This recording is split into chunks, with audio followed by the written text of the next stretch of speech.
세상에서 설계 본 지가 참 오래간만이네요. 저희는 강단이 유리로 되어 있어서 그냥 투명하게 다 배까지 보여서 가려진 것이 없는데 이것도 좀 새로운 면이 있습니다. 우리 신 목사님 제가 두 번 뵀습니다. 한 번은 유전에서 뵀고요. 또 한 번은 지난 여름에 일본에서 뵀어요. 얼마나 열정이 많으신지 교회론에 대해서 굉장한 그 해안을 갖고 계시더라고요. 그래서 사실은 제가 먼저 부탁드려서 저희 공동체에 오시면 소중한 메시지를 전해주십시오 하려고 했는데 제가 그냥 먼저 이렇게 미적거리다가 이끌려오게 됐습니다. 여러분 만나뵈서 너무나 반갑습니다. 오늘 하나님께서 우리 가운데 함께 하시는 복된 시간이기를 간절히 바랍니다. 제가 메일로 본문을 보내드렸는데 참 나이 먹어서 인터넷 한다는 것이 쉽지 않다 하는 걸 느낍니다. 4장이 아니라 3장인데 한 장이 더 넘어가 버렸네요. 3장을 제가 잠깐 읽어드리겠습니다. 이러함으로 내가 하늘과 땅에 있는 각 족속에게 이름을 신 아버지 앞에 무릎을 꿇고 비노니 그 영광의 풍성을 따라 그의 성령으로 말미암아 너희 속 사람을 능력으로 강건하게 하옵시며 믿음으로 말미암아 그리스도께서 너희 마음에 계시게 하옵시고 너희가 사랑 가운데서 뿌리가 박히고 터가 굳어져서 능히 모든 성도와 함께 지식에 넘치는 그리스도의 사랑을 알아 그 넓이와 길이와 높이와 깊이와 땀을 깨달아 하나님의 모두 충만하신 것으로 너희에게 충만하게 하시기를 구하노라. 아멘. 사실 에베소서는 어디를 읽어도 같은 맥락으로 통합니다만은 또 한번 읽어봤습니다. 홀어머니와 함께 사는 한 청년이 있었어요. 이 청년은 홀어머니를 너무너무 사랑했습니다. 그런데 이 청년에게 사랑하는 한 여인이 생겼어요. 그래서 한쪽으로 홀어머니를 사랑하지만 또 이 아가씨를 사랑하니까 열심히 따라다니면서 구애를 했습니다. 그런데 이 아가씨는 이 청년이 별로였어요. 왜냐하면 홀어머니와 함께 살죠. 홀어머니 정말 끔찍이 섬기죠. 돈도 없으니까 내가 어떻게든 거부해야 되겠다. 그런데 적당히 거부했다가는 계속 쫓아날 것 같으니까 아예 모질게 거부해야 되겠다 해서 정말 모질게 맘먹고 이 청년에게 이렇게 외쳤습니다. 당신은 어머니를 더 사랑하잖아요. 만약 나랑 결혼을 한다 그래도 어머니 때문에 아마 제대로 못 살걸요? 그랬더니 청년이 아니라는 거예요. 그랬더니 그 증거를 요구하는 거죠. 당신의 어머니의 심장을 내게 가져오세요. 그러면 내가 믿고 결혼하겠어. 그런 거예요.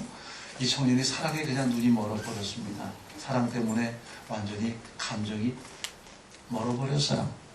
그날 밤에 자기도 모르게 자기 어머니의 배를 가려고 심장을 꺼냈습니다. 펄떡펄떡 뛰는 심장을 들고 지금 아가씨에게 달려가는 거예요. 달려가며 사랑을 얻을 수 있습니다. 달려가다가 그만 돌부리에 걸려서 넘어졌어요. 심장이 자기 눈앞에 턱 떨어졌습니다. 아직도 심장이 뛰고 있어요. 근데 그 심장에서 소리가 들려왔습니다. 얘야, 다치지 않았니? 조심하거라. 얘야, 다치지 않았니? 조심하거라. 어머니의 사랑이죠. 정호송님이 쓴 내 인생의 힘이 되어준 한마디에 나오는 이야기입니다. 어머니의 사랑을 이야기하는 거죠. 여러분, 하나님이 나를 얼마나 사랑하시는지 그 사랑은 예수님의 십자가로 증명되지 않습니까? 성자 하나님께서 정말 처절하게 돌아가시는 그 십자가는 성부 하나님이 당신의 심장을 주신 현장입니다. 성자 예수님께서 나의 하나님 어찌 나를 버리십니까? 외치실 때에 그 현장에서 성부 하나님의 마음도 녹았습니다. 성자 예수님만 죽으신 것이 아니라 성부 하나님의 가슴이 녹았어요. 사실은 십자가는 성부 하나님의 심장을 우리에게 주신 것이나 다름이 없습니다. 여러분, 사도 바울이 자기 멋대로 살다가 세상의 가치관으로 살다가 십자가 대적하고 살다가 이 사랑을 발견한 다음에 철저하게 주님의 은혜 안에 돌아오기 시작합니다. 그 사랑을 하니까 다른 어떤 것도 그 사랑이 피할 바가 없어요.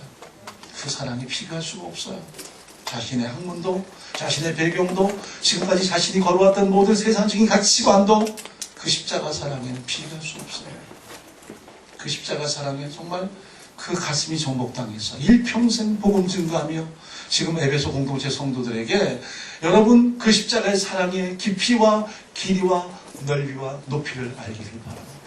그래서 성령이 여러분 가운데서 이 사랑을 더 충만히 경험하게 하시기 원합니다 하는 고백을 하고 있어요. 신앙생활이 무엇입니까? 물론 신앙 연주도 중요하고 성경 지식을 아는 것도 참 중요하지만 세월이 갈수록 하나님의 가슴을 경험하는 거예요. 에이든 토저가 이런 말 했습니다. 하나님의 사람들이 십자가를 말할 때 그 마음이 점이지 않으면 하나님의 사람이 아닐 수도 있다. 물론 너무 지나친 말처럼 보이지만 십자가 생각하면 정말 내 마음이 점이는 것이 진정한 크리스찬의 모습 아니겠어요? 왜 날 사랑하나 왜 날 사랑하나 왜 주님 갈보리 가야 했나 왜 날 사랑하나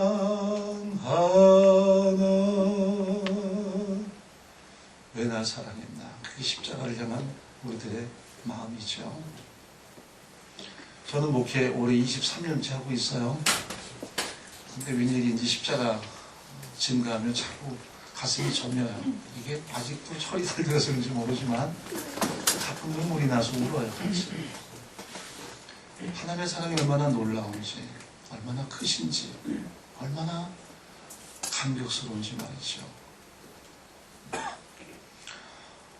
근데 솔직히 제가 21세 후반부부터 주님을 다시 만났어요. 어릴 때부터 교회를 다니긴 했지만 뭐 구원의 경험 없었죠. 그냥 늘상 그런 대로 교회 다니면서 먹을 것 얻어먹고 그러기 위해서 다녔지 뭐 제가 예수님 만나서 다닌 건 아니었어요. 그러다가 21세 후반부에 주님을 전인격으로 경험합니다.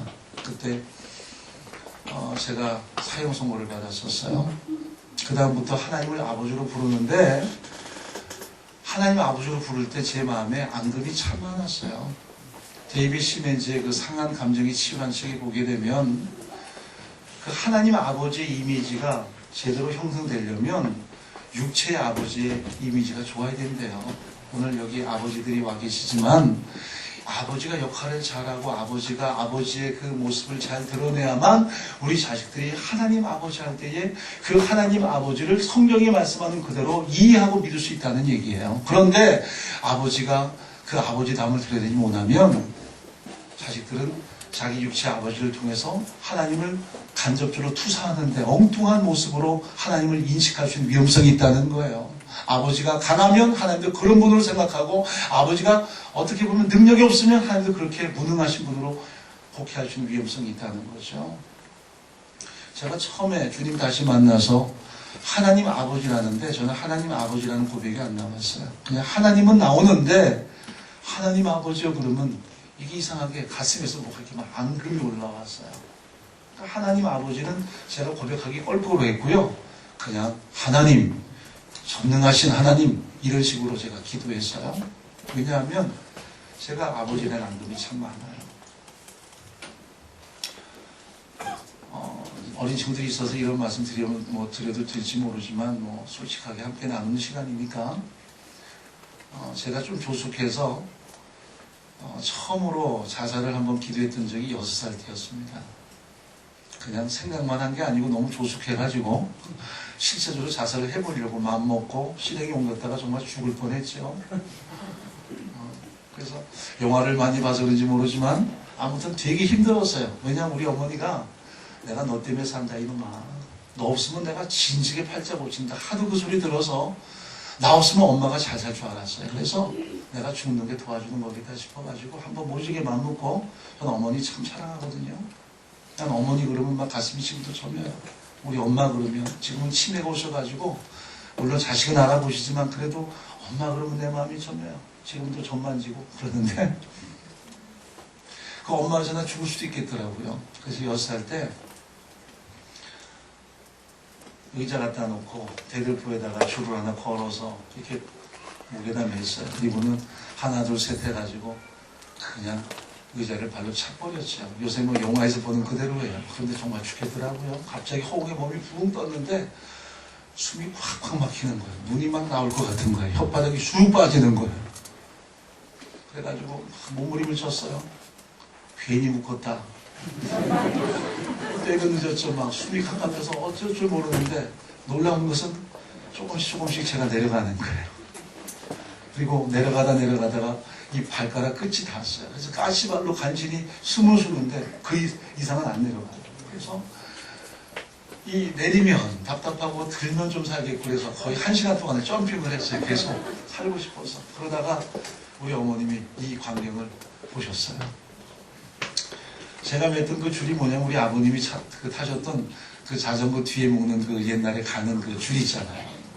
애들이 묶으면 딱딱해 보이지만 힘을 쓰면 조금씩 늘어나잖아요. 그걸 묶었는데 우리 어머니가 이 광경을 보고 어떻게 하셨느냐, 오셔가지고 같이 울고 대성통곡 하시는 게 아니라 줄을 탁 풀려더니 그 줄을 갖고 다시 제 손을 묶어서 독립투사처럼 다시 그 대들보에 던져가지고 매달았어요.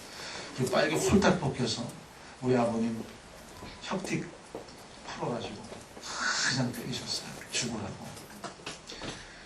목 매달아 죽을 뻔한 게 아니라 맞아 죽을 뻔했어요. 그게 6살 때예요. 우리 아버님이 동양화 전공하셨고요. 연애 박사셨어요. 그래서 우리 어머니가 눈물 바람으로 사셨어요. 우상숭배 참 많이 하셨고요. 어떻게든 우리 아버님의 바람을 잠재워 보려고. 또 저는 태어나서 얼마 안 돼서부터 병을 앓았는데 우리 아버님이 제게 물려주신 유산입니다. 그게 뭐냐면 폐병이었어요. 그러니까 우리 어머니가 뭐 사는 게 아니시죠. 맨날 죽고 싶다. 맨날 저 인간 때문에 내가 못 산다. 충돌, 갈등. 아마 조용한 날이 거의 없었을 겁니다. 조용하면 그날이 이상한 날이에요.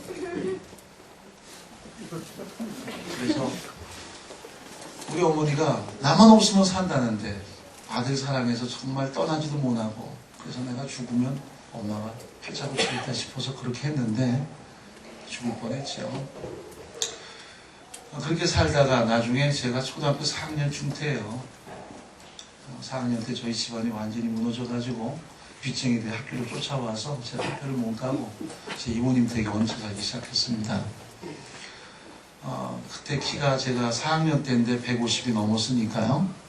학교는 못 다니지만 벽돌 공장 다니면서 벽돌에 물 뿌리고 나무 해오고 그런 일 했어요. 이모 집에 얹혀 살면서 별별 서름 다 받았고요. 그냥 놀고 밥 먹는 것도 아닌데도 그렇게 눈치 보이고 말이죠. 어머니 아버지가 무너지니까 이모님은 덜해요. 이모부가 사실은 이모 아니면 남 아닙니까? 그러니까 막 이분이 저 경상도 분인데 아주 걸하세요. 아주 걸하셔서 얼마나 구박하시는지 몰라요. 그게 물론 사랑의 다른 단면인데 어린 나이에 그 말이 너무 힘들었어요. 우리 이모님은요 저를 나중에 예수님 믿기 전까지 정시가로 부른 적이 없어요. 종자로 불렀어요. 종자, 박씨 종자. 왜냐하면 내가 들은 말이 뭐냐면 우리 어머니한테 언니도 계시고 동생도 계시는데 언니 혹은 동생 하면서 살아봤자 아무 의미 없다는 거예요. 박씨종자랑 살아봤자 저 박씨종자 저놈도 앞날이 뻔하고 나중에 아무 득이 안 되니까 그냥 그만두라는 거예요. 그러니까 어릴 때 그런 말 들으면 가만히 있겠습니까? 제가 또 발끈하죠. 이모들한테 막 뭐라고 대들면 또 그냥 저놈 봐. 저 박씨종자 저렇잖아. 그리고 아주 그렇게 당했죠. 그러니까 이제 그런 박씨종자에 대한 어떤 한 이렇게 많았어요.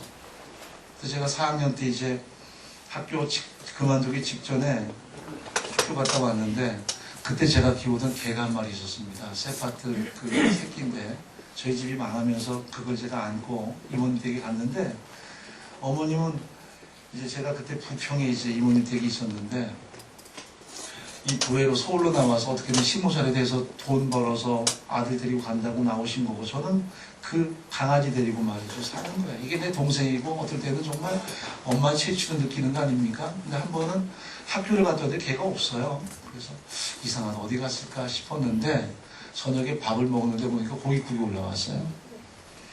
왜 고깃국하고 맛을 딱 보려고 입에 넣는 순간 뭔가 화살이 머리를 딱 뚫고 들어가는 그 기분 있잖아요.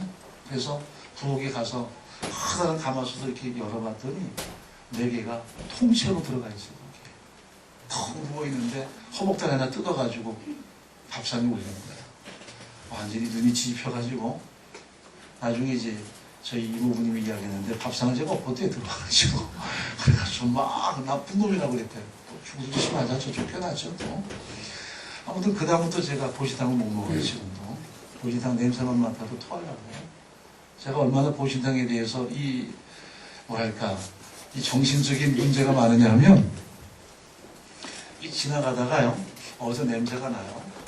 그러면 비릿한 냄새에다가 뭔가 기분 이상한 냄새가 나면 그 근처에 보신탕집이 틀림없이 있어요. 뒷골목이라도 있어요. 사방 100m 이내는 제가 구분을 해요. 저희 교회에 이제 보신탕집을 크게 하는 우리 집사님이 계신데 제가 그 집을 갔을까요 안 갔을까요? 당연히 그분도 안 올 거 알고 있어요. 그래서 저희 장로님이 대신 가셔서 그 개업 예배 드려드리고 지금도 제가 안 가고 있습니다. 간혹 산 밑에 그 식당이 있기 때문에 제가 자전거 타고 지나갈 때 그냥 기도해주고 갑니다. 들어가지는 않고 냄새가 지금도 역해서 못 견뎌요. 그게 상처겠죠. 다른 건 다 치유됐는데 그 보식당 먹는 것은 제가 아직도 치유가 안 됐어요. 그러니까 아버님에 대해서 참 제 마음에 안 좋은 마음이 많았죠. 무능하신 분. 또 안 계시면 참 좋겠다. 차라리. 그러니까 아버님 그러면 어릴 때 제 뇌 속에는 좋은 추억보다는 온통 먹빛. 안 좋은 추억들이 많아요. 맨날 어머니랑 싸우고 맨날 아버님 때문에 친척들한테 따돌림 당하고 힘없고 사실 아버님이 착하신 분이었는데 마음대로 안 되니까 무지개만 찾아다니까 사실 그런 거 아니겠습니까? 근데 가족들이 어렵다는데 그게 문제죠. 이것 때문에 참 많이 힘들었어요. 제가 초등학교 4학년 중퇴한 다음에 공장 다니면서 혼자 독학했습니다. 나중에 학교 공부 너무 하고 싶어서 야학을 다녔습니다. 야학 다니면서 검정고시 보고요. 낮에는 벽돌공장 일하고 새벽에는 신문 돌리고 밤에는 6시 반부터 야학 가서 그 교회 사는 야학이었습니다. 공부하는데 사실 공부는 관심 없고요. 선생님들이 전사님도 계시고 혹은 뭐 신앙생활 잘하시는 집사님들도 계시는데 공부 가르치기 중요한 게 아닙니다. 이 아이들에게 예수를 믿게 해야 되기 때문에 모든 시험은 다 복음성가로 통했어요. 국어 시험도 복음성가 부르기, 영어 시험도 복음성가 부르기. 그거예요. 제가 시험을 잘 봤어요. 왜냐하면 복음성가를 잘 불렀거든요. 그때 제가 기억 남는 게 뭐냐면 내 주님 없이 난 못 살아 나 주님 없이 난 돼 닷없는 배처럼 흔들려 주님 없이 난 못 살아 예수 오 예수 당신은 아는가 주를 아시는가 오 예수 오 예수 내 주님 없이 난 못 살아 이거예요.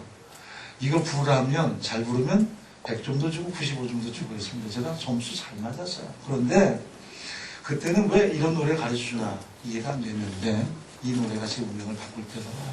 그때는 믿음이 없었어요. 그냥 공부하고 싶어서 교회 야학에 나가는 거고 휴일날은 꼭 와야 된다니까 공장 놀 때는 또 가서 그 학급에 여자 그 동무들 있잖아요. 20살 넘은 가정부 누나도 있고 다방 레지 아가씨도 있고 공장 다니는 공수이도 있는데 다 주일날 만나서 그 얼굴 보는 게 참 좋아서 그리고 교회 다녔어요. 그러다가 나중에 제가 검정고시 패스해서 배구를 했죠. 고등학교에 그때만 해도 군사정권이니까 제가 서울시에서 체력장 했는데 184였습니다.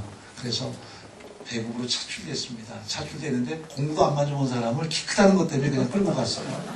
그때는 그랬어요. 그래서 조건이 뭐냐 3년 동안 장학금 그리고 대학은 성균관대학이나 경희대학교 그냥 들여보내주겠다. 왜냐하면 딸려서 들여보내니까. 그래서 특기 장소로 간 거예요. 그래서 운동만 잘하면 내가 대학은 가겠다 했는데 지금도 제가 누구한테 집은 못 살거든요. 볼만 주려니까 너무 서글픈 거예요. 맨날 풀로 닦고 뽕 닦고 볼 닦고 그 지금도 가끔 배군기 보시면 이거 닦는 데 보면 참 가슴이 저려요. 그게 얼마나 애들 말로 쪽팔리는데 베스트 멤버들 빨리 다 해야 되죠. 정말 이게 사는 게 아니에요. 그래서 제가 욕심을 냈습니다. 한번 나도 베스트 멤버 해보자 해서 새벽마다 점핑 훈련하고 남산 뛰고 하는데 결국은 1년 반 만에 드디어 어릴 때부터 알았던 이 병이 터져버렸어요. 그냥 갑자기 기침을 하는데 피가 확 넘어오는 거예요. 근데 코치 선생님이 봤네요. 보고 데리고 가서 어떻게든 이분이 1년 반만 버티면 되니까 나를 도와줄 줄 알았는데 그게 아니에요. 병원에 데려가더니 찍어보고 폐가 조금 고옇게 나오니까 그냥 자퇴하라는 거예요. 왜냐하면 제가 그만둬야만 돈 좀 있는 집안 아이가 들어와서 그냥 딸려가지고 특기생으로 대학교 들어가니까 예나 지금이나 비타민이 있었어요. 그래서 결국 잘렸네요. 그리고 나서 이제 혼자 또 공부하다가 대검 갔어요. 그리고 대학 들어가야 되겠다 하는데 계속 학교라고. 그러면서 이제 갑자기 신체검사 통지가 왔습니다. 가는데 그때 몸무게가 50kg 정도, 키 186이 넘는데 50kg 정도밖에 안 됐어요. 완전히 뼈 가죽밖에 안 남았어요. 근데 구디관이 나중에 부르더라고요. 엑스레이 한번 더 찍자 해가지고 더 찍었는데 주먹이 뭘 쥐어줘야 보니까 5,000원짜리예요. 그때 5,000원 컸어요. 근데 그 군의관이 이렇게 말하더라고요. 용기 잊지 말고 살아봐라 하고 징집면제 땅 찍어주고 끝이에요. 그 다음부터 이제 죽음과 싸워야 됐어요. 매일마다 피투하죠. 나중에 특별관리대상으로 보건소에서 와가지고 잡아다가 요양소에 보내죠. 근데 제가 끌려갔던 요양소가요. 나중에 김종호, 하얀 나비 불렀던 그 김종호가 죽었던 요양소고요. 참 묘하죠. 저희 교회에서 언덕 하나 넘어가 송도 신도시인데 그 신도시 바로 앞에 지금도 저기서 병원이 있어요. 참 묘한 운명의 장난이잖아요. 그러면서 이제 매일마다 피투하고 죽을 날을 기다리는 거예요. 이제 죽으나 저래 죽으나. 근데 요양소에 있다 보면요. 이 밤이 무서워요. 밤이 지나가면 꼭 하나씩 죽어나가요. 한 7, 8명 한 방에 수용해 놨는데 저녁에 잠자다가 누군가 쿨룩하면 다 입으로 덮어요. 손을 못 써요. 쿨룩하면 이 기도에 피가 올라오다가 막혀가지고 이게 응고가 되는 거예요. 어젯밤까지 밥 똑같이 먹고 내일 아침 보자 그러고 잠들었는데 쿨룩하면 갑자기 하다가 조용해져요. 그러면 무서운 거죠. 아무도 일어나지도 못하고 꺼진 불 속에서 이불만 덮어주고 기다리면 아침에 와서 데리고 나가요. 그러면 그때 일어나는 거예요. 매일마다 그런 환경에서 이제 끝나는 거구나 했어요. 그러다가 이제 거기서 도망쳤죠. 도망쳐서 집으로 왔는데 저희 어머니 아버지도 정말 제 병관한다고 애를 썼는데 남의 집 헛간에서 이렇게 사셨어요. 그 헛간에 같이 사는 거예요. 살아남아야 되는데 정말 자식이라면 껍박하는 어머니도 이제 포기할 준비 하시더라고요. 그래서 집에서 이제 저도 포기 상태에 있는데 제 옆집에 있는 그 지금도 그분 이름은 기억 안 나는데 아이 이름이 창수입니다. 창수 엄마야. 이 아주머니가 저한테 복음을 전하셨습니다. 그래서 저보고 교회 좀 가자는 거예요. 그래서 한 달 동안 시달리다가 교회 나갔습니다. 나갔는데 제가 신경에다 좀 늦게 나갔더니 뒤에 앉는 순간에 찬양을 부르는데 저 높은 곳을 향하여 날마다 나아갑니다. 내 뜻과 정성 모두 날마다 기도합니다. 내 주여 내 발부터 그곳에 서게 하소서. 그곳은 빛과 사랑이 언제나 넘치나이다. 야학 다닐 때요. 불러봤던 노래인데 그걸 듣는 중간에 눈물이 나는 거예요. 하염없이 울었어요. 서러워서 울고 조그만 개척교회인데 성도가 한 20, 30명 됐나요?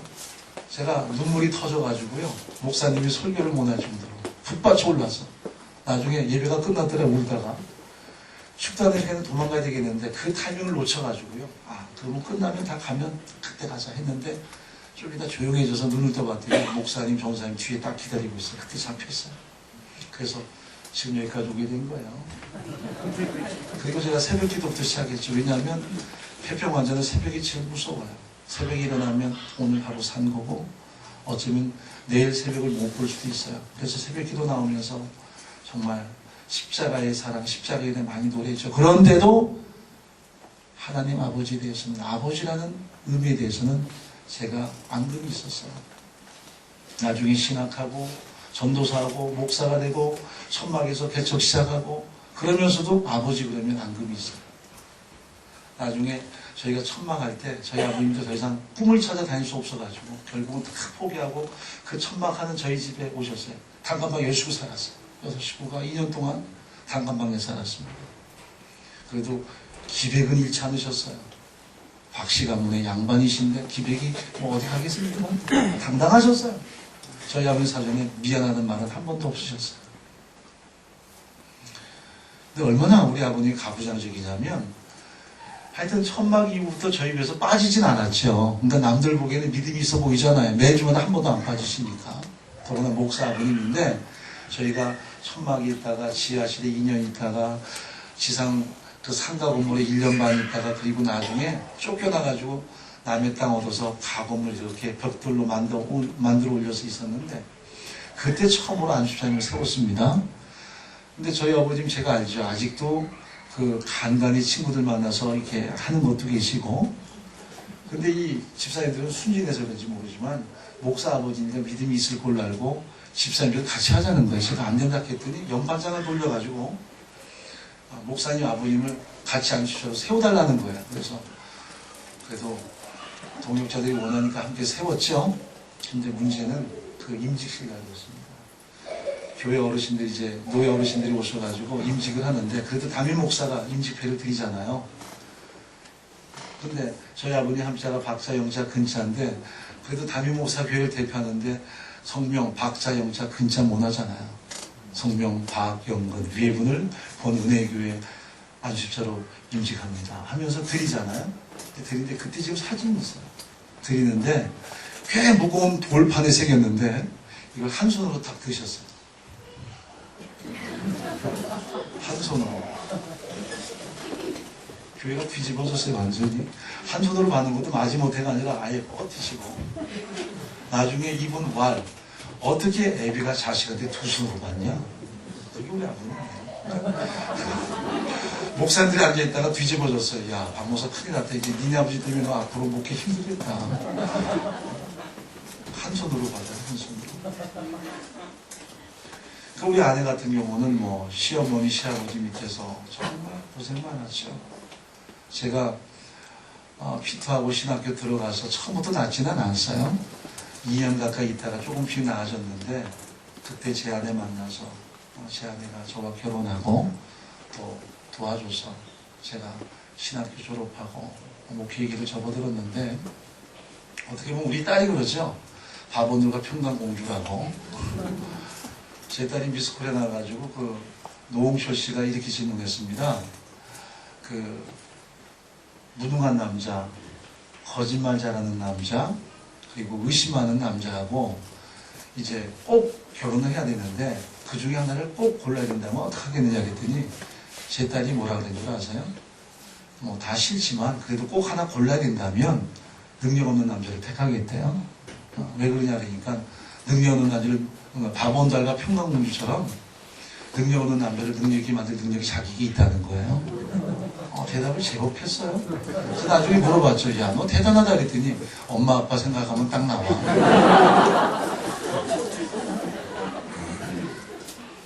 왜냐하면 이번 미스코리아 나기 직전에 생일날, 제 생일날 저한테 선물해 준 게 그때 3년 가까이 됐잖아요. 그때 아이들 그 선물 중에 뭐가 유행했냐면 동화집을 만들어주는 게 유행했었어요. 우리 젊은 분들 해보셨어요? 그래서 거기 보니까 연주공주와 온달 장군이에요. 그러니까 처음부터 딱 나가면 이제 정식이지 온달이죠. 정식 바보, 나무꾼. 그래서 연주 그 평강이가 연주 이름을 바꿔가지고 그걸 저한테 준 거죠. 그러고 나서 나간 거니까 이 머릿속에 있잖아요. 근데 아무튼 제 아내가 참 고생 많았죠. 천막 때도 고생 많았고 굶기를 밥 먹듯 했어요.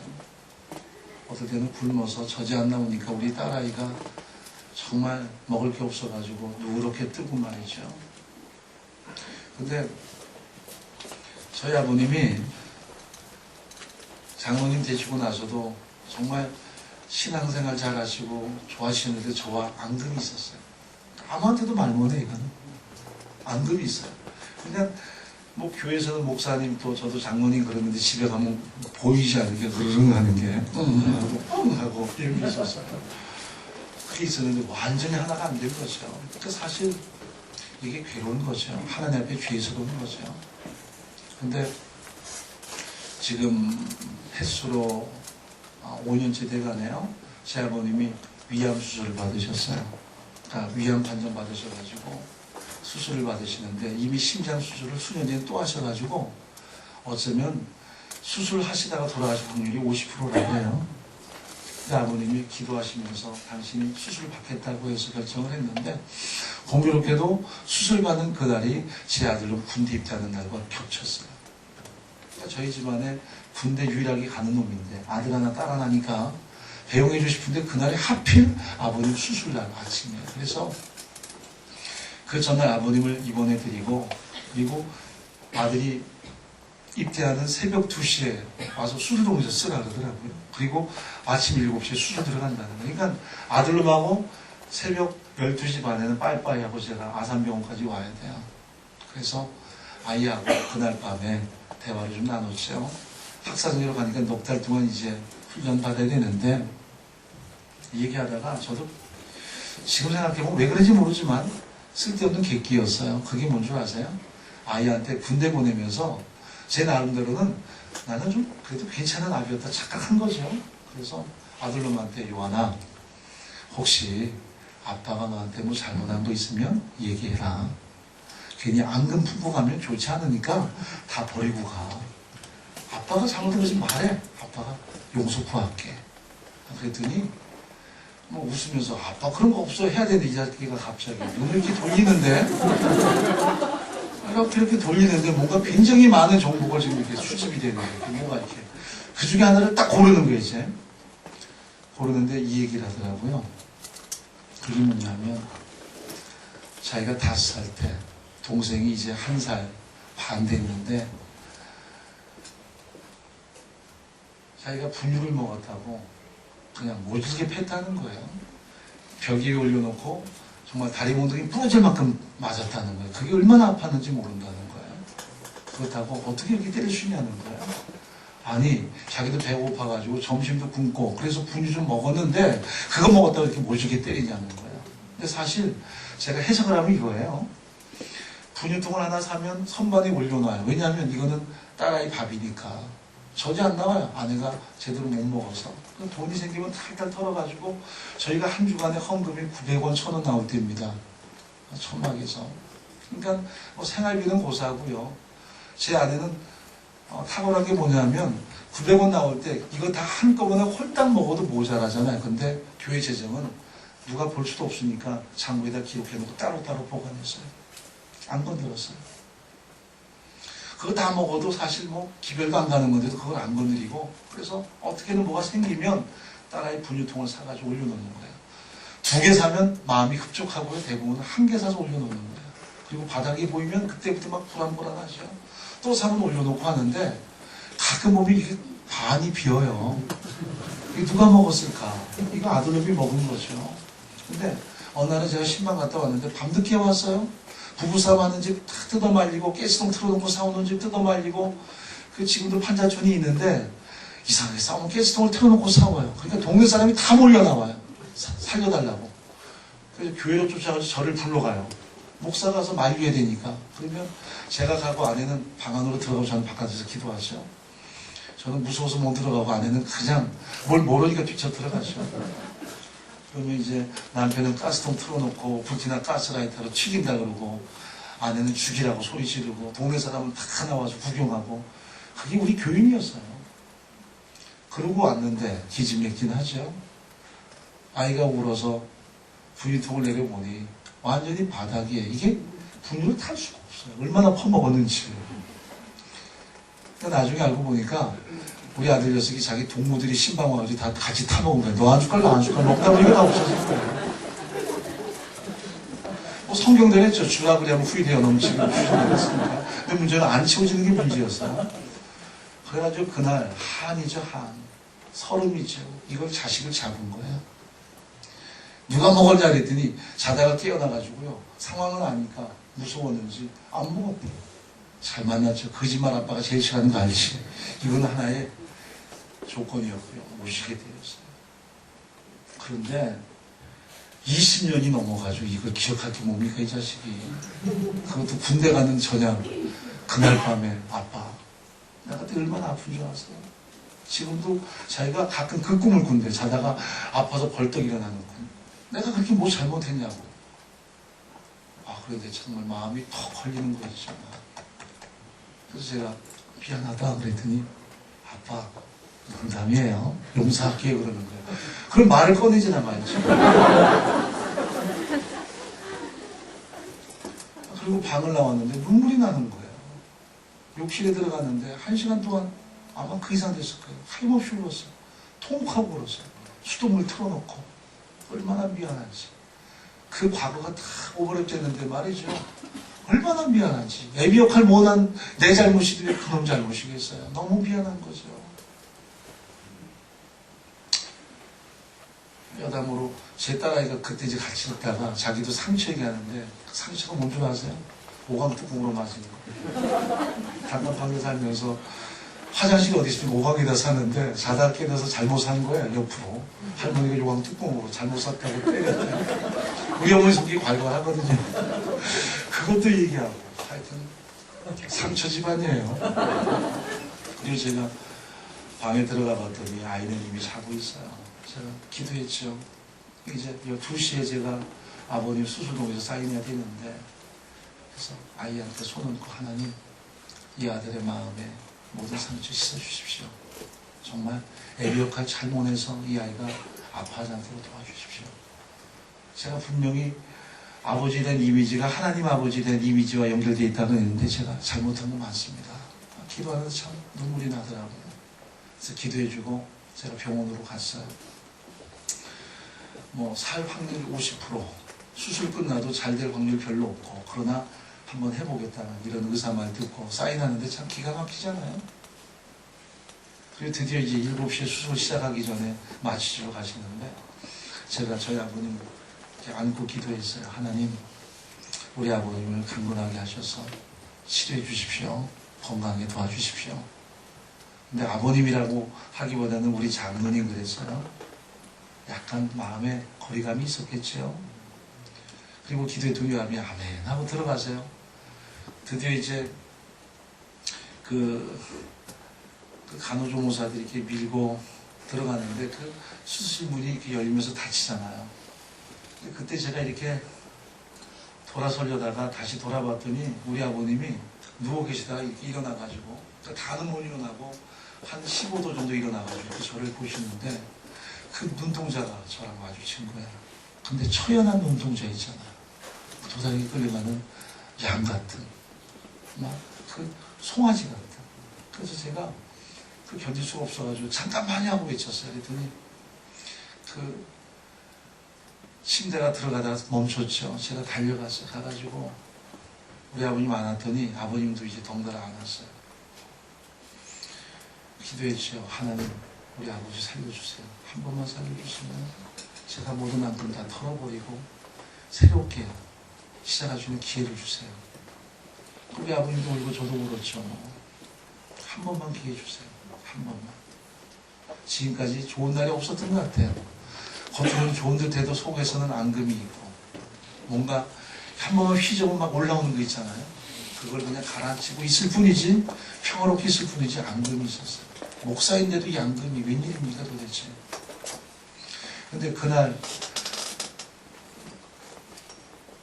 밤을 지새면서 아들아이하고 나눴던 그 이야기가 이때를 위해서 하나님이 준비하신 거 아니겠습니까? 내 아들 놈은 분유 먹었다고 때리는 아버지에 대해서 막 그렇게 아프다 그러는데 애비 심정은 어때요? 또 제가 사실 잘못하긴 했지만 어쩔 수 없는 상황이었고 그래서 우리 아버지도 그랬을 것이다 생각하니까 또 마음이 높고 그래서 기도해 드렸는데 드디어 기도가 끝나고 이제 아버님이 들어가시는데 제 손을 이렇게 꼭 잡고 뭐라고 말하시라는 것 같아요. 근데 말하시는데 이렇게 말씀하셨어요. 그 집사님 집 받을 때는 회도 한 수도 드신 분이 저한테 아들아 미안하다도 아니고 목사님 미안해요. 그리고 들어가셨어요. 수술 7시간 받으셨는데 참 아버님에서 처음으로 본 것 같아요. 정말 진실한 눈물 말이죠. 하나님 한 번만 기회 주세요. 그래서 하나님이 기회 주셔가지고 지금도 건강하세요. 지금도 아직도 저희가 보기엔 100세까지 사실 것 같은데 그 상처 말이죠. 상처.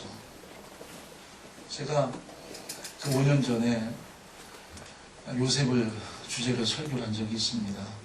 오늘 제가 요셉을 본문으로 삼으려다가 감히 요셉과 저를 비교한다는 게 너무 차이가 큰 것 같아서 오늘 본문을 함께 읽었는데, 여러분, 하나님의 사랑을 안다는 게 뭡니까? 사랑한다는 것은 그 사랑에 정말 우리의 모든 아픔, 상처 다 녹아서 그 사랑 때문에 사랑할 수 없는 사람도 사랑해야 되는데, 원수도 사랑해야 되는데, 실제로는 가장 가까운 그들마저도 사랑하지 못하고 살 때가 참 많이 있다는 사실이에요. 내 아버지 용서 못하고 내 어머니 용서 못하고 갈등과 편견으로 삶을 살 때가 참 많이 있다는 거죠. 제가 요셉 설교하면서 교회에서 참 많이 울었어요. 여러분, 요셉의 가장 큰 원수들이 먼데 있는 사람이 아니었잖아요. 이방인들이 아니었잖아요. 자기 가족들이었어요. 자기 친형들이었어요. 물론 집안이 좀 복잡해서 어머니가 내시기 때문에 그것 때문에 문제가 있었긴 하지만 그래도 한 아버지 아들들 아닙니까?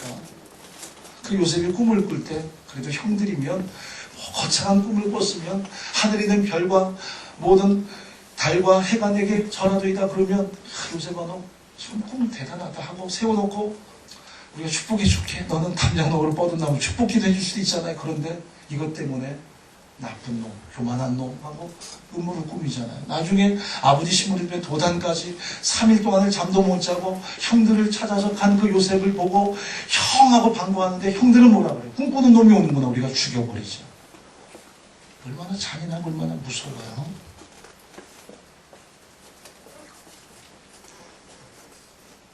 제가 그 말씀 나누면서 뒤에서 누군가 비난하지 말아야 되겠다. 목사도 가끔 성도 판단하셨잖아요. 겉으로는 집사님 하지만 속으로는 변덕스러웠구나. 이렇게 얼마나 가지고서 얼마나 뒤에서 그 사람을 남도질하고 혼자 마음속으로 그 사람에 대해서 다양한 리포트를 만들고, 나쁜 거구나, 나쁜 거구나. 먼데 있는 사람이, 원수들이 상처 주고 원수들이 인생을 망치는 게 아니라 가장 가까운 있는 사람들이, 때로는 부모가, 때로는 자식이, 때로는 형제가 그런 모진 아픔과 상처를 줄 수 있다는 사실. 가장 사랑해야 되는데, 용납해야 되는데, 사랑하고 살기에도 인생이 짧은데 우리가 그러고 산단 말이죠. 교회 안에 상처 주고 상처받고 말이에요. 그때부터 제가 완전히 자유해졌어요. 물론 그전에도 자유함은 좀 있었지만 아버님에 대한 자유함이 주어지니까 하나님을 아버지로 부르는데 전혀 지장이 없어요. 제가 지금 기도할 때 제일 많이 쓰는 용어가 아버지예요. 아버지, 아버지, 아버지. 앙금이 없어요. 그전에는 아버지 하면 좀 뭔가 턱 걸렸어요, 이게. 그렇구나. 하나님과 나 사이에 가로막히는 것, 물론 죄도 가로막지만 누군가 용납하지 못하는 것, 누군가 우리가 포용하지 못하는 것, 그것이 우리에게 상처를 주고 우리를 더 나쁘게 만든다는 사실이죠. 히브리 사람들은 진주를 보석 가운데 최고로 친다 그래요. 왜냐하면 이 진주는 생명이 있다고 믿기 때문입니다. 조개가 이물질을 품어가지고 자기의 눈물과 상처를 통해서 그걸 용해시키면 진주가 되지만, 그걸 용해시키지 못하고 거기서 자기가 무너지면 자기가 골마버리죠. 그래서 진주에는 생명이 있다고 믿는 것입니다.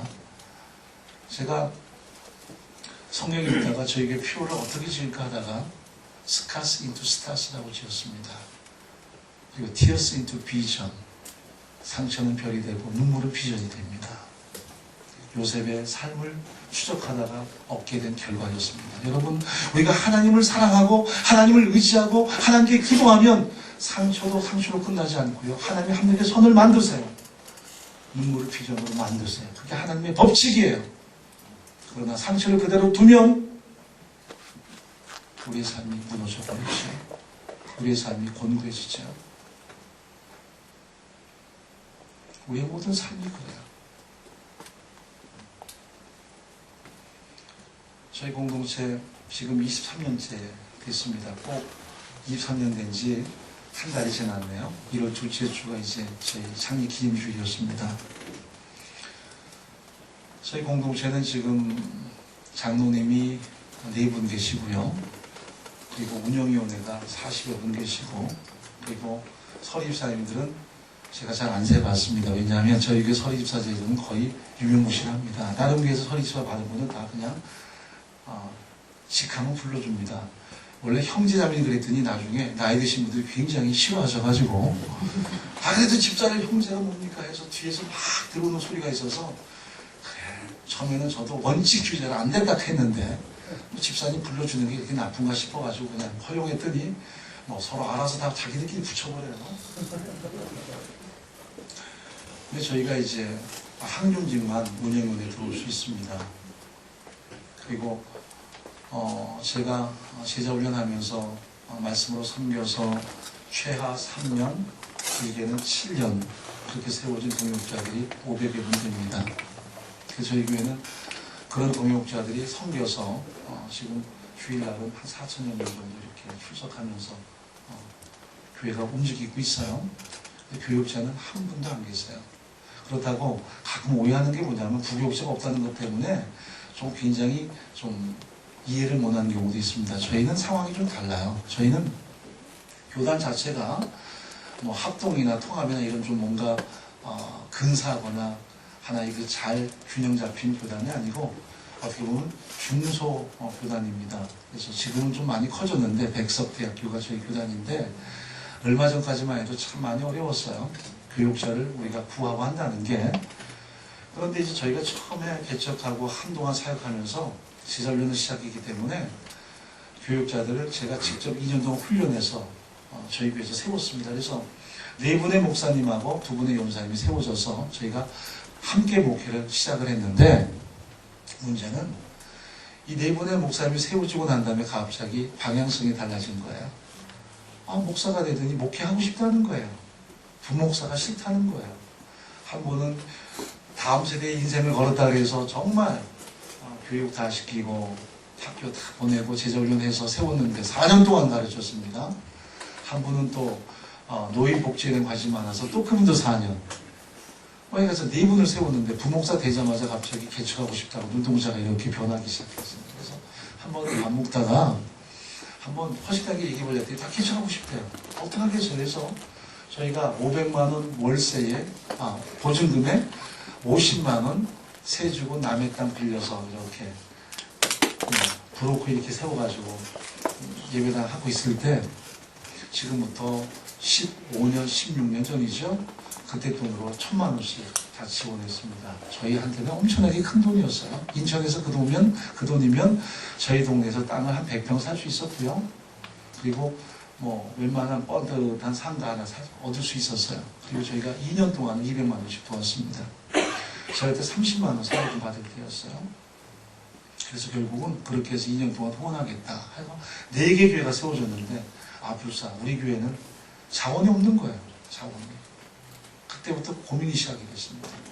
또 2분의 연사님은 또 제가 제자훈련을 세웠는데 이분들도 못 해먹겠다는 거예요. 왜냐하면 저희 교회 동역자들은 낮밤이 없어요.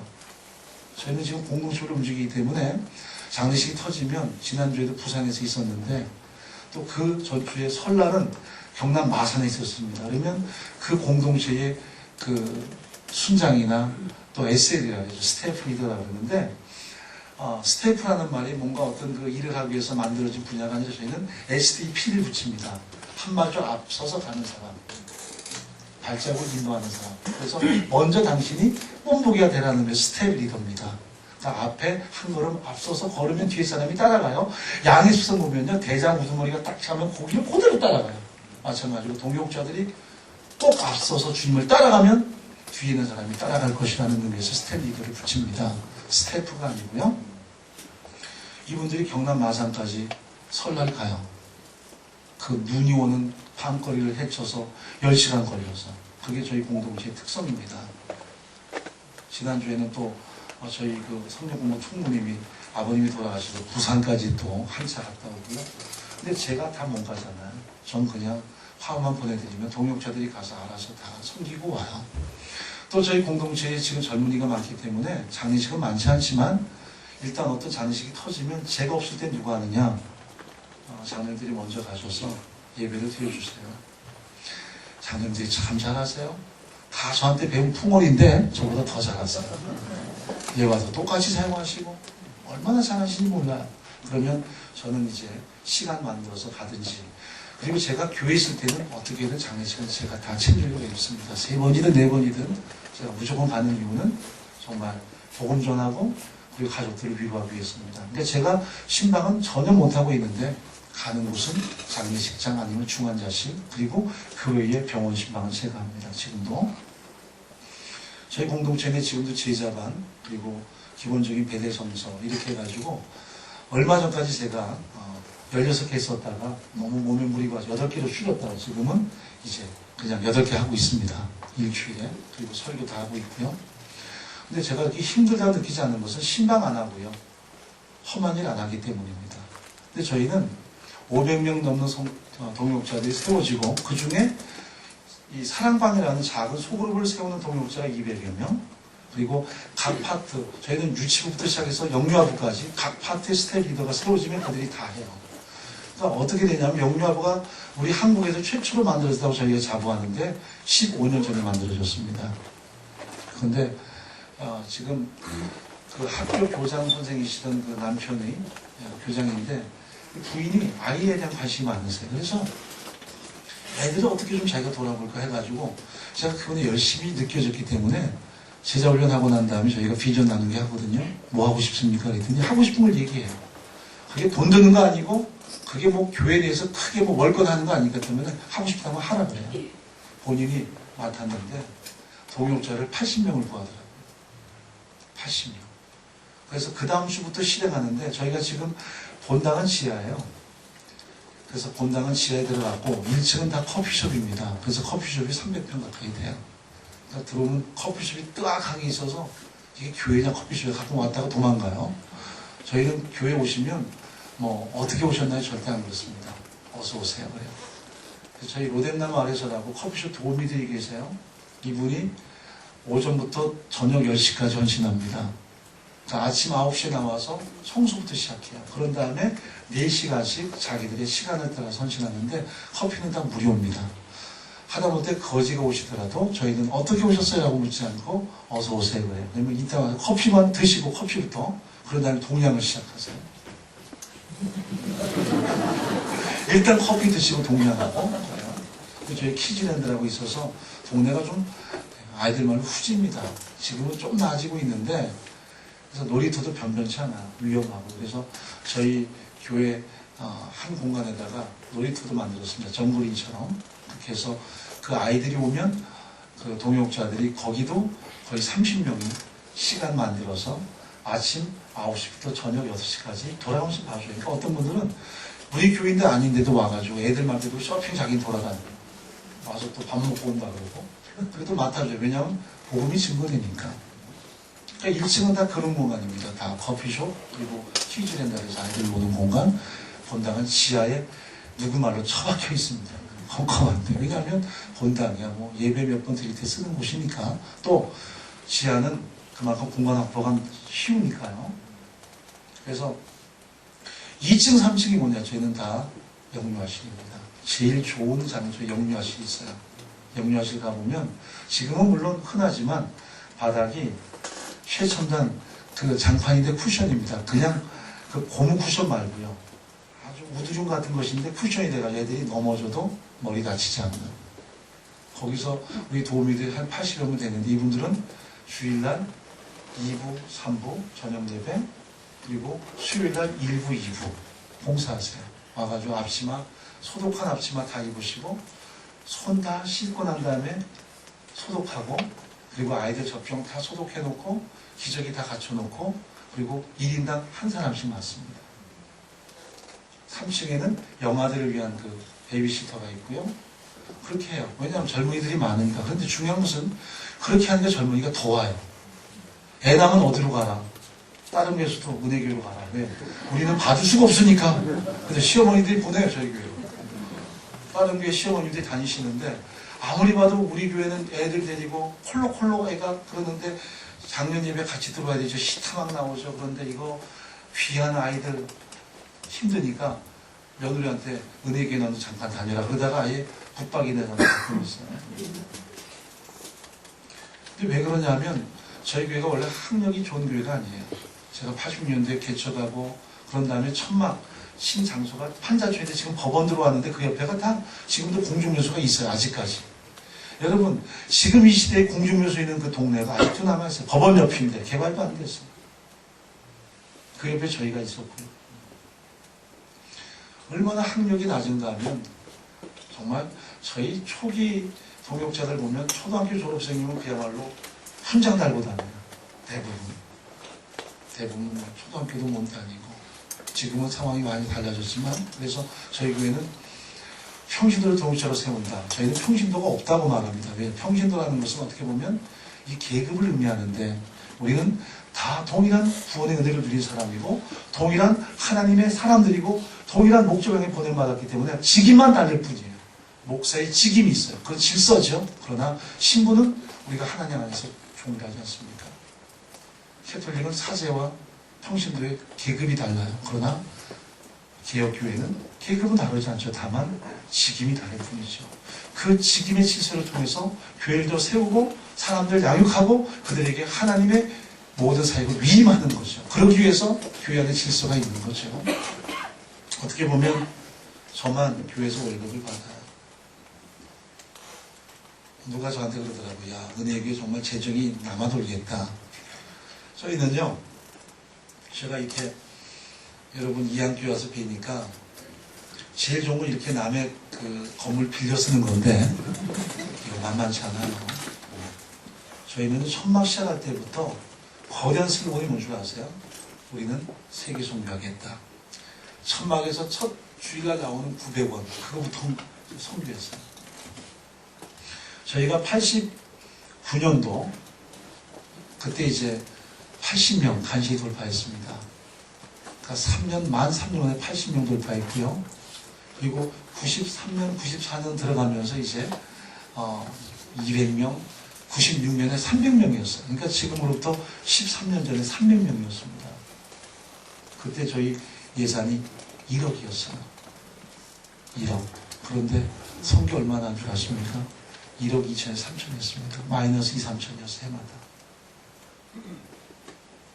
목사 월급은 10만원, 30만원, 그리고 1억 2, 3천 할 때 제가 60만원 받았습니다. 그러니까 해마다 2, 3천만원 빚지며 선교했어요. 정말 좋았죠. 주님이 이대로 오시면 좋겠어요. 저희는 아무것도 준비가 안 됐어요. 천막에서 목회했기 때문에 인프라 구축이 뭔 줄 아나요? 모르죠. 그래서 천막에서 있다가 쫓겨나면 지하로 가고 쫓겨나면 또 지상으로 가고 하나님이 하시겠지 해가지고 나중에 남의 땅 빌려서 벽돌 찍어서 만들었는데 교회가 부흥되니까요. 참 사람들이 가혹해요. 막 돈 올리다가 아니니까 나가라 하다가 아니면 땅 사라 하다가 상상도 못하는 금액까지 땅 사라고 쫓겨나는 거죠. 결국 교회가 갈 곳이 없는데 참 무서운 게 뭐냐면 천막에서 지하로 갈 때도 시험 들어 간 사람들이 있어요. 이 천막. 구약시대에도 주님이 천막에 계셨는데 왜 은혜의 교회는 지하로 가려고 그러냐. 아, 천막에 있고 싶으면 뜯겨서 가는 거예요. 어쩌라고요. 저도 천막에 있고 싶어요. 근데 자기 집 있는 사람들이 주로 그런 말 많이 해요. 천막에 판자촌에 사는 사람들은 꿈에도 소원이 한번 예배당 이게 어떤 건물이라도 있었으면 하는 건데 자기 집 있는 사람은 천막이 낭만이에요. 하나님의 집도 천막이었는데 그래서 지하로 옮길 때 떠나가신 분이 몇 분 계시고요. 지하에 있을 때 2년 반 동안 있었습니다. 지하가 얼마나 깊은지요. 저희 동네가 논밭이 있었기 때문에 물이 많이 들어왔어요. 그래서 잘하면 지하 수영장 할 수 있는 그래서 그 지하를 막아가지고 이렇게 사택을 들여놨어요. 물이 둥둥 떠요. 여름 되면 습기가 들어와가지고 어떻게 하냐면 저희가 전교회는 20, 30명일 때 같이 밥 먹느라고 큰 합판 사다가 밑에 다리만 달아놨거든요. 이걸 깔아야 돼요. 그러니까 다리를 펴놓고 깔면 무너지니까 그거를 접어가지고 이만큼 높은 걸 깔아놓고 거기다 스티로폼 깔고 거기다가 야외용 매트 깔고 그리고 나서 잠자는 거예요. 아침에 보면 상이 둥둥 떠요. 그럼 다 물 퍼내고 그게 저희 교회였어요. 제 목이 원래 이러지 않았거든요. 제 목이 카랑카랑했어요. 곰팡이균 때문에 목 버려버렸어요. 2년 반 동안 매일마다 부르는 찬송, 새벽마다 부르는 게 아침 해가 돋을 때 만물 신선하게 나도 세상 때 햇빛 보게 하소서. 햇빛 되게가 아니라 햇빛 보게. 찬양교나. 그 찬양 그때 주보를 보면 너무너무 재미있어요. 저희 이제 교회 25주년 준비하면서 앞으로 교회 뭐 역사를 이렇게 만드는 팀이 있어요. 처치 스토리 팀이라고 있는데 거기서 그래요. 옛날 주보를 모아봤더니 맨날 찬송이 빛의 사자들이 어서 가서 이거 아니면 아침 해가 돋을 때 이것만 불렀대요. 정말 가슴에 싹 붙였어요. 햇빛 보게. 정말 햇빛 보고 싶었어요. 그래서 2층으로 올라갔어요. 2층 올라갔더니 2층이기 때문에 지하보다 2배가 비쌌는데 그것 때문에 떠난 분 또 있었어요. 왜 비싼 데 가느냐. 지하는 카타콤 같지 않느냐. 그런 교회에 무슨 로마를 갔다 온 분이 나오셨나 봐요. 카타콤 같은데 왜 이 카타콤을 놔두고 기도가 좋은 당신이 한번 살아보세요. 2년 반 동안 곰팡이 슬어서 책은 다 썩어서 버려야 되고 물은 둥둥 뜨고 다윗이 그랬죠. 밤마다 내 침상을 눈물로 띄우나이다. 나는 물로 띄웠어요. 그런데 그것 때문에 시험 들더라고요. 참 무서운 게 사람이에요. 나중에 그 햇빛 보고 있는데 저희 예전에 있던 그 지상예배당이요. 이제 물론 임대한 거지만 지금도 그 동네에 있어요. 얼마나 제가 기도를 간절했는지 건물 자체가 다 창문이에요. 옛날 건물인데도 햇빛이 얼마나 들어오는지 창문 옆에 있으면 막 저희가 커튼도 안 쳤어요. 왜냐 햇빛 봐야 되니까. 저희는 지금 대형 버스도 커튼 안 쳐요. 햇빛 봐야 되니까. 저는 지금도요. 이게 한이 돼서요. 대형 버스 딱 타서 햇빛 들면 거기 앉아요. 심지어 저희가 성도지리 팀들이 이제 1년에 2번씩 가요. 제자훈련 끝나면 성도지리 가서 정말 당신이 이제는 성지가 돼야 됩니다. 성질은 없다. 그러나 성질은 존재한다. 모든 과거 역사 예수님까지도 당신이 존재했다면 이제 당신이 성지가 되라. 그 현장을 만드는데 그러면 영상 40도 얼마나 뜨겁습니까? 하루에서부터 광야를 달려서 이스라엘까지 가면 그 햇빛 옆에 커튼 쳤다가는 그날 찍힙니다. 그냥 그날 햇빛 옆에 앉으면 그날 끝까지 앉는 거예요. 왜냐하면 햇빛이 얼마나 좋은 겁니다. 거기서 쫓겨났어요. 주인이 3층 살고 저는 2층인데 주인이 막 가위 있는 걸 못 살겠다는데 저희는 40일 금식하면서 기도했는데 이분이 낳지는 않고 나가라 하는 거예요. 저희가 나가서 결국은 가건물을 신 거예요. 그래서 거기서 6년 동안 부흥의 붕을 거듭하면서 선교 정말 멋지게 했죠. 우리 통장 같지도 않고 통장 자체가 없었어요. 교회는 나오면 다 보냈어요. 그게 저희의 슬로건이었어요. 필리핀 선교사님은 제가 10만 원 받을 때 100만 원 보냈고요.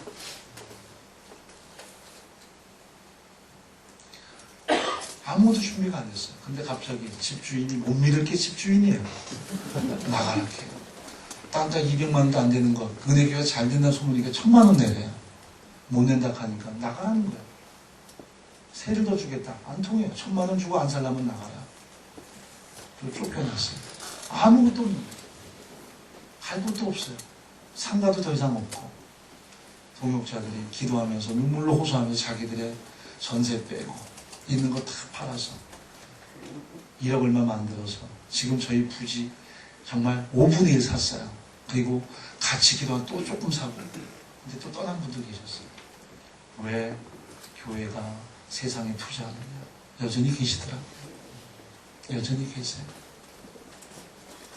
저희가 그래서 1998년도에 지금 예배당에 입당을 했는데 처음에 저는요 1억 5천으로 다 끝내려고 했어요. 왜냐하면 저는 건물에 관심이 없어요. 그래서 가건물 지으려고 했는데 이 동네가 검찰청 법원 들어온답시고 들어오지도 않았는데 그때는 2종 비관 주고 딱딱지 시키는 바람에 가건물도 안 된대요. 심의 받아야 된대요. 그래서 심의 받으니까 뭐 지하 파야 되고 근데 이 반석 위에 지은지 무너지지 않네요. 반석, 예수님 위에 지은 건 좀 괜찮은데 진짜 짱들 위에 지은 집은 돈 많이 들어요. 다 폭파했어요. 다 폭파했어요. 폭파는 1억 5천 나갔어요. 이게 웬일입니까? 거기다 그냥 1000만 더 팔야 되네 지하에. 그래서 거기다 1층을 이자했는데 그때 화근이 있었죠. 어떤 목사님 소개하신 분이 장로님이신데 건축하신 분이었어요. 당신의 그 사역은 예배당 짓는 거라고. 그래서 당신의 돈으로 다 지어주고 매월마다 무이자로 뭐 5년도 듣고 10년도 듣고 다 상관하면 되니까 그냥 예배당 지으라고 해서 목사님이 소개해 주는 바람에 교계에 또 신임 있는 목사님이라 그분이 또 보증하신다니까 저희가 정말 어떤 분은 집 빼고 어떤 사람은 집 줄여서 내는 그 헌금 2억 가지고 계약을 했어요. 2억 내놓고 그리고 3억만 1년 동안 건축하는 동안 만들어서 입당하면 나머지는 다 외상으로 해주겠다. 얼마나 복음입니까? 헌금 나온 대로 교회 조금 운영하고 나머지는 알아서 갚으면 된다는 그래서 약정을 했어요. 그런데 2억 드리고 조금 벌초 세우다가 3억을 다 달라고. 왜냐하면 당신이 조금 요새 힘드니까 3억만 다 주시면 5억을 먼저 다 받고 그렇게 하겠다. 이분이 자꾸 설계도를 크게 그렸어요. 처음에 1억 5천짜리 짓자 그랬더니 나중에 20억짜리를 그려오셨어요. 어차피 짓는 거 목사님 한 번에 지셔야 돼 하면서. 외상이면 뭐도 잡아요? 소도 잡아요. 더구나 신실하신 분이 그러고 목사님이 도장도 찍었으니까 됐는데 5억 딱 받더니 배째라. 현금 없으면 안 된다는 거. 그래서 알아봤더니 안 돼요. 이 사람이 고이든 어떻든 간에 일단 공사하겠다는 약정했고 안 그러면 포기해서 안 쓰는 한은 안 돼요. 다 내놓으라는 거. 다. 나중에 이분이 감옥 가셨어요. 저희 공사한다고 다른 자재들 다 갖다가 여기저기 팔아먹고 하다가 누군가 이렇게 문제가 생겨서 갑자기 들어갔어요. 공중에 남게 됐죠. 하도 법자들이 쫓아와가지고 막 멱살 잡는다고 난리고 곡괭이 들고 와서 그냥 여기저기 자기가 일한 만큼 깨간다 그러고 결국은 성도들이 다 동원돼서 300명이 20억을 모았어요. 헌금이 안 돼요. 다 빚이었어요. 그리고 입당했어요. 입당 예배 드리는데 눈물이 나는데 감동이 아니라 막막했어요. 20억을 어떻게 갚아요. 그리고 IMF 다 터졌어요. 20억이 한 달에 6천만 원이잖아. 6천만 원. 이자만. 하루에 얼마입니까? 200만 원. 참여하면. 제가 강단에서 2년 가까이 매일마다 후불에 샀어요. 하나는 200만 원짜리입니다. 펜트하우스가 이만하겠습니까? 아랍푸드로 그래도 잠도 잤는데 하나는 200만 원짜리입니다. 눈물이 적셨죠. 이게 웬일입니까? 제가 예배당 꿈도 안 꿨거든요. 거기에 대해서 뭔가 욕망도 없었거든요. 근데 왜 이런 일이 생깁니까? 정말 등 떠밀려서 된 거죠. 그러고 나니까 1년 전에 빚이 30억, 2년 전에 40억, 성도들은 막 떠나죠. 근데 그때에 신실한 동역자들이 남아있더라고요. 신실한 하나님의 사람들. 우리가 어떻게 걸어가는지 알고, 무엇 때문에 가는지 알고, 그래서 사람들이 남아있더라고요. 저희 지금 장로님들. 정말. 그분들도 IMF 때 망해서 어렵고 한데 서로 보면 우는 거예요. 목사는 하루 200만 때문에 울고 그분들은 사업 때문에 울고. 길 가다 딱 마주 서로 서서 울어요. 근데 제가 목사가 울 수 없는 게 장로님이 저를 보면 꼭 아이가 엄마 보고 울듯이 울어요. 그럼 저도 돌아서 울어요. 그렇게 뭉쳐진 동지애가 끈끈한 것이고 그분들이 저희 교회 초창기 장로들이에요. 지금도 아직 비전이 있어요. 근데 저희는 빚과 비전은 통한다고 믿고 있습니다. 빚을 좀 드리면 비전이 돼요. 빚이 좀 있으니까 교회가 문제가 덜해요. 왜냐하면 서로 재정을 안 맡으려고 그래요. 빚이 있으면서 성도는 죽으라고 하고 쓸 때는 쓰니까 죽겠죠. 근데 기적하다가 그래도 움직여진다는 거죠.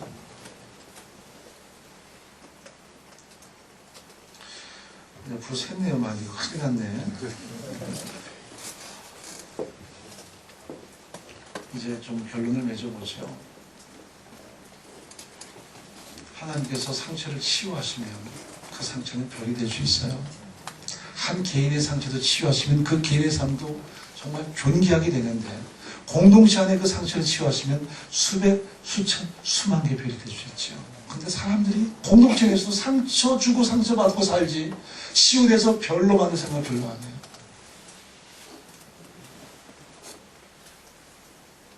저는 제 후배들 지금 만나면요 제가 제일 먼저 하는 말이 뭔지 아십니까? 후배들이 그래요. 목사님, 저희는요, 교회 개척 이런 꿈이 있습니다. 목회 철학에 대해서 나중에 교회 어떤 그 청산에 대해서 적어와요. 제가 계신대원 가가지고 강의도 가끔 하는데, 보면 참 재밌어요. 첫 번째 선교, 두 번째 선교, 좋죠. 저는 첫 번째, 조금만 호흡할 수 있으면, 좀 오해하지 말고 들으세요. 인프라 구축, 건물, 물론 예배당은 그 자체가 교회는 아니에요. 사람이 교회죠. 그러나 사람이 중요하기에 예배 처소도 중요해요. 안 그러면 언젠가는 정말 많은 눈물과 땀이 그만큼 투자돼야 돼요. 저희 교회가 저희 1년에 1억 2, 3천 선교할 때 저희가 있던 지금 땅이 법원 들어오고 해야지 지금은요. 부르는 게 값이에요. 또 동네 한강 건너 송도 들어왔지요. 이게 하루만 자면 또 튀어요. 전국에서 인천 남부가 이런 어려운 시기에도 땅값은 안 내려가요. 괜찮은 땅은 뭐 몇 천만 원. 후미진 땅도 1,000만 원. 근데 저희가 1억 2, 3천 선교할 때 그 땅이 얼마인 줄 아세요? 5천 원이었어요. 5천 원. 그때 1년만 참았더라면 제가 아까 농담을 해요. 1년만 참았으면 우리 땅 안 밟고는 못 간다. 하기동에 줄 닦고 놓고 못 가 하면 제가 그렇게 얘기하거든요. 저희가 천막 들어갈 때 제가 막 기도하면서 하나님 첫날부터 동역자 보내달라고 기도했어요. 그때 하나님이 일주일 금식하니까 환상을 보여주시더라고요.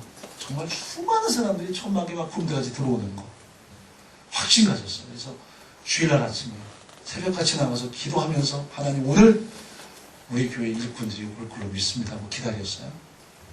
아내가 방석을 가는데 6개 깔아놔서 우리 식구만큼. 그래서 제가 막 뭐라 해서 믿음이 없는 여자를 하면서 그리고 빌려온 방석까지 해서 3, 40개를 다 깔으라 그랬어요. 그러니까 뭐 요만한 천막에 다 방석 빨고 다니는 거죠.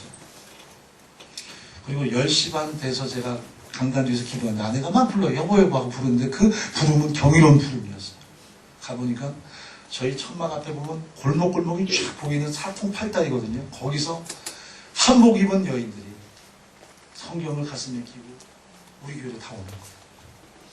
이게 실제 상황이에요. 우리 아내가 그걸 보고 막 감동해서 정말인가 봐요. 뭐. 저렇게 많은 사람이 오네. 저는 그럼 그렇지. 하나님이 거짓말하실까. 그러면서 또 강단 가서 기도했죠. 뒤에서 기도하면서 이제 사람들이 차면 나는 2, 3분 전에 일어나가지고 할렐루야 하면서 찬양하고 시작하려고. 그래서 조용해 이상하게. 2, 3분 전에 딱 일어났더니 아무도 없어요. 우리 아들놈 여기서 엎어져 장난치고 있고 딸아이는 누워 자고 있고 우리 아버님 앞에서 저 쳐다보고 앉아. 첫날인데 우리 어머니 전부 여기 젖혀서 지금 찬양하고 있고 아내는 바깥에서 돌돌돌 떨면서 1월달에 5월달에 그 만들었던 저희가 5월달에 예전에 결혼했습니다. 그 깨끗한 복이 입고 안내서 한 명도 안 왔어요. 그분들 어디로 간 걸까요? 환상도 아닌데. 저희 바로 옆에 감리교회가 하나 있습니다. 70년대 감리교회. 하필이면 그날이 그 교회 입당 예배였습니다. 우린 천막, 그 교회는 세 번. 참 놀랍잖아요. 여러분, 제가 정말 꿈이 많고 희망이 많은 교회. 지난번에 김동 목사님 만나게 가지고 제가 그랬습니다. 목사님, 높은 숭이교회가 참 존귀하고 아름답습니다. 근데 제가 한 가지 꼭 드릴 말씀은 교회가 여전히 역사 속에 존재하려면 예배당이 다는 아니지만 그래도 하나는 있어야 될 걸로 믿습니다. 그랬더니 당신이 그러세요. 우리도 하나 해보려고 애를 썼어. 그랬더니 솔직하게 말하세요. 그분이 명동구치에는 그 센터 하나 살라고요. 남의 그 강남에서 살 수는 없으니까. 그래서 센터 하나 살라 갔더니 융자를 받아야 되잖아요. 그래서 젊은 지점장을 만났는데 그분이 이렇게 말하더래요. 높은 숭이의 교회는 지금 이게 다가 아닙니다. 목사님이 중요합니다. 높은 숭이의 교회는 목사님 네임밸류가 모든 걸 만드는데 목사님이 만약 잘못되면 그 교회는 없어집니다. 그래서 거기서 굉장히 쇼크를 먹으셨대요. 아, 내가 제대로 해야 되겠구나. 그런 그분이 뭔가 하나님께 성찰하시고 그분이 가시는 사역이죠. 그러나 건전하게 교회가 존재하려면 하나님 인프라가 필요하다는 사실이에요. 그래야만 다음 세대가 자라나고, 그래야만 하나님의 계보가 대로에서 이어지고 최소한의 계보는 있어야 된다는 것이에요. 이거는 제 가슴으로 경험해서 나오는 거예요. 부부가 정말 행복하게 살려면 길거리에 앉아 살 수는 없잖아요. 성도가 조금이나마 행복을 누리는, 건물이 다는 아니에요. 그러나 거기서부터 훈련받고 파급되고 하나님의 영향력을 위해서 최소한의 거처는 있는 것도 좋다는 거죠. 저희 교회 경우가 그래요. 그래서 여러분에게 드리는 말씀, 꼭 그러라는 건 아니지만 상처를 별로 만들기 위해서 드리는 말씀이죠. 말씀을 맺겠습니다. 주소가 많이 없은 것 같은데, 또 제가 이렇게 설교 안 하거든요. 왔다 갔다 안 하는데 오늘 이상하게 성령이 저를 휘두르고 계세요. 오늘 본문에 보면 정말 우리가 넘치는 그리스도 하나를 알면 하죠.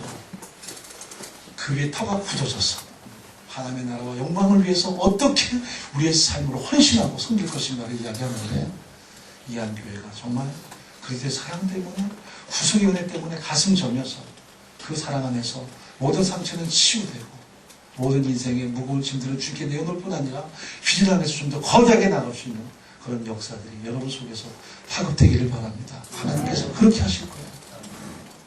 제 자식이 예전에 목사 되라는 그 요구로 알았습니다. 자기는 목사 절대 안 된대. 목사 되면 자식 고생시킨다고. 지금은 전도사하고 있어요. 신학하고 너 왜 하는데? 그러면 이상하게 가야 될 것 같아. 아빠 보고 배운 게 그거밖에 없어. 신학교 하고 지금 이제 신대원 2학년인데 하나님께 전도사로 가 있어요. 거기서 헌신하고 있는데 지금 그러죠. 요새는 저한테 뭐 기분 전하는 말이겠지만 아빠 같은 목사가 될까 걱정이에요. 그러는데 자식 대견스럽죠. 중요한 것은 우리가 상처가 치유되고 회복이 되면 하나님의 가슴에서 나오는 역사들이 있다는 거죠. 제 딸아이 미스코리아인데 전 그거 싫었어요. 미스코리아 원래 제가 싫어해요. 여자들이 수영 입고 나오는 거 자체가 싫고요. 내 딸이 그런 거 아무 꿈에도 싫어요. 이놈 자식이 일을 저질러가지고. 어릴 때 엄마의 꿈은 또 그런 거 있잖아요. 한국 엄마들은. 둘이 숨어서 보는 거 제가 볼 때마다 꺼버렸거든요. 이 녀석이 저희가 성서질이 간 사이에 나갔어요. 인천은 이상한 게요. 지원비도 안 받아요. 단돈 100원도. 복지관에서요. 무슨 미스코리에이션을 복지관에 합니까? 너무 인천이 엔티가 많아가지고요. 아무도 안 한다니까 복지관에서 청년들에게 한번 뭔가 이렇게 자신을 드러낼 수 있는 장을 만들자해가지고요. 복지관에서 아예 그냥 그렇게 해버렸습니다. 드레스도 그냥 사고에 티 나는 거 이런 거 막 다 만들어주고요. 돈 한 푼도 안 들어요. 화장도 뭐냐면 이 아카데미 애들 그 자매들이 와서 그냥 만들어주고 칠해주니까 어떻게 보면 좀 이상해요 막. 그러고 나간 거예요. 그러더니 예선이 됐대요. 그렇다고 제가 성서질 갔다 오니까 저한테 그래요. 아빠 예선 됐는데 인천 본선 남았는데 16명이 뽑혔는데 그냥 아빠 나 본선만 그냥 해볼게. 그래서 참 한번 해봐라 그랬더니 그냥 진이 됐네요. 근데 문제는 전국 본선이 중요하잖아요. 50주년인데 그래서 이거 큰일 났다 해가지고 애를 들여보내는데 아이고 세상에 저는 안 가는데 아내가 가보니까 세상에 미인들은 다 와 있대요. 미인들은 다 훅가시 놓고 눈썹 붙이고 우리나라에는 아빠 그냥 놀다 올게 한 달 동안 그냥 내 돈 안 들이고 놀다 올게 그리고 청바지 입고 그냥 티셔츠 달라 입고 왔는데 첫날 기가 죽어가지고 전화가 왔어. 아빠 그냥 재미있게 놀다 갈게. 그랬어요. 그러니까 다르죠. 근데 놀랍게도 그때가 50주년 기념이라고 해서 앙드레 김이 다 드레스 빌려주고 준 건 아니고요. 빌려주고 트레이닝복부터 시작해서 신발까지 다 스폰해줬어요. 그래서 돈 한 푼도 안 들었어요. 그 다음 해부터는 아니에요. 드레스 한 벌에 뭐 몇천만짜리 딱 하니까. 그래서 마지막까지 53,000원 들었어요. 53,000원이 뭐냐면 여기 건 그 팔찌 그게 원래 7만 얼마인데 한 번만 찬다고 야시장도 못 하니까 그거를 2만 원 주고 빌렸어요. 그냥 2, 3일 동안 쓴다고 도로 갖다 줬어요. 나머지는 귀걸이 이거 해가지고 다 53,000원. 그게 미천이에요. 1,000만 원 벌었어요. 1,000만 원 벌어서 이거 파라과이에 학교를 하거든요. 파라과이 그 원주민 위해서 학교를 2군데 돕고 있는데 거기에 알박이 땅이 있습니다. 운동장 한가운데 한인이 찬 거예요. 한인이 땅을 딱 사서 알박기 해놨어요. 학교 사역하게 되는데 그리고 돈 엄청 달라요. 100평도 안 되는데 파라과이 돈으로 엄청나게 비싼 게 $10,000가 넘어요. 그래서 그거를 타가지고 다 보냈어요. 도포트가 돼서 거기 샤론 그라운드가 세워졌어요. 그 다음부터 바퍼, 연탄, 나눔 맨날 가서 힘쓰고요. 돈 되는 건 안 하고 있어요. 연예계는 자기가 봤을 때의 본분이 아닌 것 같아요. 왜냐하면 뭐 누구 도와준 사람이 있습니까? 매니저가 있습니까? 뭐 엠박슨 한번 해봤더니 너무 거친 용어들 말이죠. 너무 사람을 사람같이 여기지 않고 앞에서 볼 때 굉장히 아름답고 멋있어 보이는데 그 뒤에서 나오는 욕설들 말이죠. 이건 아니다. 그리고 결국 이 좀 그런 아가씨들이 갈 수 있는 위험성들 다 거부하고 공부하고 그냥 선교하고 또 캄보디아 몇 번 가서 사역하고 그런 것만 하고 있어요. 그래서 어떻게 보면 아무것도 아니지만 하나님께서 가정 안에 세우시는 역사들이 있다는 것도 참 감사한 일이죠. 여러분 상처가 치유되면 하나님이 정말 별처럼 만드는 역사들이 참 많이 있어요. 오늘이 제 생일이거든요. 공교롭게도 우리 신 목사님하고는 그 일본 코스타 때 그냥 날짜를 정했는데 알고 보니까 며칠 전에 오늘이 생일이네. 그래서 오늘 생일 저녁에 차려야 되는데 목요일날 미리 땡겨 다 먹고 동역자들도 생일 파티 해야 된다니까 제 이름을 걸고 닭이들이 다 먹고 저는 한 그릇밖에 안 주니까 이 생일날이 웬 은혜입니까? 여러분 만나 뵙고 저는 우리 존경하는 신 목사님과 더불어서 귀한 동역자들을 뵙고 있는데 여러분 안에 어떤 상처든 눈물이 있는 간에 십자가 안에서 용이되지 못할 것이 없습니다. 십자가 안에서 정말 그 사랑이 점여서 하나님이 가장 위대하고 존귀하게 사용하시는 복된 역사들이 가득히 있었기를 간절히 바랍니다.